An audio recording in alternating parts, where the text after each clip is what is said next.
여러분 안녕하십니까? 이해하기 쉽게 법률 상식을 전해드리는 택수의 투시경 이택수입니다. 오늘은 이 취득시효는 반드시 본인이 점유해야 인정이 되나 라는 주제로 말씀 올리겠습니다. 우선 구독, 좋아요 부탁드립니다. 취득시효가 인정이 되려면 20년간 점유를 하여야 하고, 그 점유는 소유의 의사에 의한 점유, 일명 자주점유, 자기가 주인인 점유를 하여야 합니다. 취득시효에 있어서 점유는 가장 핵심 요소입니다. 소유자 자신이 직접 점유하지 않는 경우로는 간접점유, 그리고 점유 보조자에 의한 점유, 이 두 가지가 있는데, 각각의 경우 취득시효에 있어서의 점유로 인정받을 수 있는지에 대하여 보겠습니다. 우선 점유가 뭐냐? 울타리를 치고 집터로 사용하거나 농사를 짓는 농터는 그 토지를 점유한다고 하는 데 대하여 다툼의 여지가 별로 없습니다. 그런데 면적이 매우 넓은 임야는 집터나 농토처럼 점유를 안 해도 점유를 한 것으로 인정하고 있습니다. 점유의 개념에 대하여 대법원 판결문의 내용을 인용하자면 이렇습니다. 물건에 대한 점유란 사회관념상 어떤 사람의 사실적 지배에 있다고 보이는 객관적 상태를 말하는 것으로서, 사실적 지배가 있다고 하기 위해서는 반드시 물건을 물리적, 현실적으로 지배하여야 하는 것은 아니고, 물건과 사람과의 시간적, 공간적 관계와 본권 관계, 또 타인 지배의 가능성 등을 고려하여 사회관념에 따라 한목적적으로 판단하여야 한다고 판시했습니다.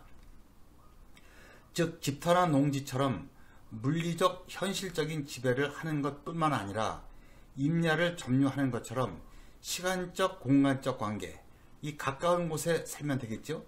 또 본권 관계, 소유권이나 임차권 등 권리가 있어야 하겠죠. 타인 지배의 가능성, 타인이 그 산에서 어떤 행위를 하려 할 때 제지하는 것을 말합니다. 이런 거를 고려하라는 것인데, 쉽게 말하자면 등기 명의자가 인근에 살면서 타인이 그 임야에서 공사를 하거나 나무를 베어가는 것 등등을 못하도록 배제하는 정도로도 사실적 지배로 인정을 해서 점유로 보아야 한다는 것이고, 그러한 점유도 당연히 취득시효에 있어서의 점유로 인정이 됩니다. 그럼 먼저 이 간접점유에 대하여 보겠습니다. 민법 194조는 지상권, 전세권, 질권, 사용대차, 임대차, 임치, 이 물건을 맡기는 겁니다. 임치 기타의 관계로 타인으로 하여금 물건을 점유하게 한 자는 간접으로 점유권이 있다고 규정하고 있고, 이것이 간접점유에 관한 민법 규정입니다. 쉽게 말해서 임대차에 있어서 집주인 임대인은 간접점유자이고, 임차인은 직접점유자입니다. 간접점유, 직접점유라는 말이 나올 경우 간접점유자가 그 물건의 소유자라고 보시면 됩니다. 그리고 직접점유자는 자기가 주인으로 점유하는 게 아니어서 타주점유, 타인이 주인인 점유를 하는 것입니다.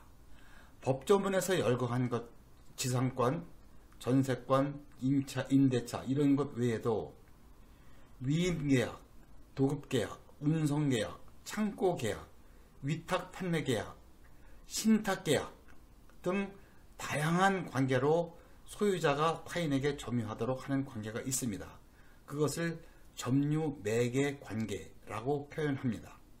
점유매개 관계가 성립하면 그 관계가 종료되었을 때에 간접점유자는 직접점유자를 상대로 점유물 반환 청구권이 있다고 보시면 되겠습니다.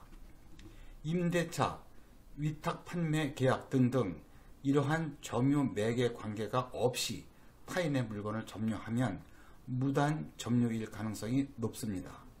우리 민법은 일반 점유자에게 인정되는 권리를 거의 모두 간접점유자에게도 인정하고 있습니다.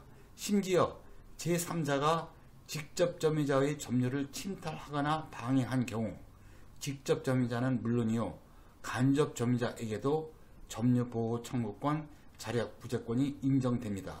따라서 간접 점유도 취득 시효에서 말하는 점유에 해당하고 그러한 점유를 통하여 부동산을 시효 취득할 수 있습니다. 다음으로 점유 보조자에 의한 점유에 대하여 보겠습니다. 민법 제195조는 가사상, 영업상, 기타 유사한 관계에 의하여 타인의 지시를 받아 물건에 대한 사실상의 지배를 하는 때에는 그 타인만을 점유자로 한다고 규정하고 있습니다. 물론 여기서 말하는 타인은 소유자일 가능성이 많지요.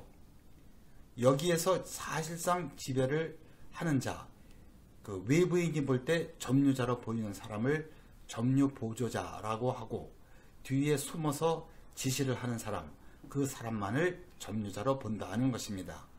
점유보조자에 의한 점유가 인정이 되려면 가족관계라든지 직장에서의 고용관계 등 점유보조관계가 있어야 하고 그런 관계가 종료가 되면 점유보조자에 의한 점유도 종료가 됩니다. 점유자는 점유보조자를 통하여 물건을 직접 점유한다고 보시면 되겠습니다. 그러므로 점유보조자에 의한 점유도 취득시효에서 말하는 점유에 당연히 포함되어서 부동산을 시효 취득할 수가 있습니다. 이 점유는 했는데 점유가 인정되지 않는 경우가 특히 유치권 행사에서 많이 발생합니다.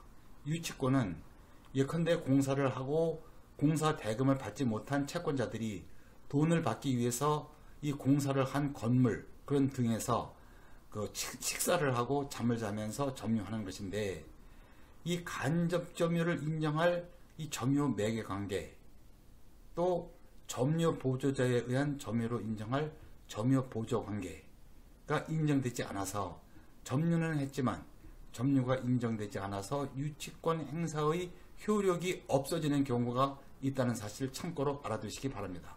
구독, 좋아요 부탁드리고요. 다음 더 유익한 주제로 뵙겠습니다. 시청해 주셔서 감사합니다.